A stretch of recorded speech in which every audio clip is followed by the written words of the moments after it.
En fin de compte, je vais vous faire la Saint-Jacques Celsus, purée de framboise vinaigrée. Au château d'Amboise, Et puis là- un concept pour vous mettre les papilles en émoi. Le principe est simple, vous faites votre marché directement sur les stands des producteurs. Une fois vos produits sélectionnés, c'est un chef qui, devant vous, s'occupe de mitonner votre plat.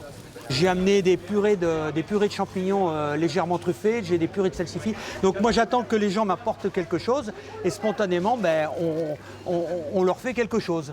Alors l'aiguillette tout à l'heure que j'ai préparée pour certaines personnes, je suis sûr que si tout à l'heure j'en ai une autre qui me ramène des aiguillettes, je vais faire encore autre chose. Quelle bonne surprise, on se sent parfaitement privilégié. On apprend, on essaye de retenir, il va falloir prendre des notes. Prendre des notes et bien saisir tous les conseils du chef. Ici, la Saint-Jacques est préparée avec de la saltus, un légume aujourd'hui oublié.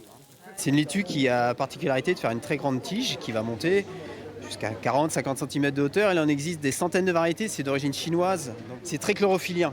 Ça a vraiment un goût de sève de salade. Voilà, c'est assez neutre, mais c'est la texture qui est vraiment très intéressante. Pour le déguster, il faut débarrasser ce légume de ses fibres pour ne garder que le cœur. Il reste maintenant à l'accommoder en salade ou bien chaud, comme ici, avec des noix de Saint-Jacques. Le cru, là, c'est fabuleux. C'est un parfum qui n'est pas habituel. Et puis, c'est presque, pour moi, c'est une nouveauté, quoi. Donc, c'est une découverte. Ces cuisines éphémères, installées sur les terrasses du château royal d'Amboise, ont ravi beaucoup de visiteurs. Une ode à l'art de vivre à la française.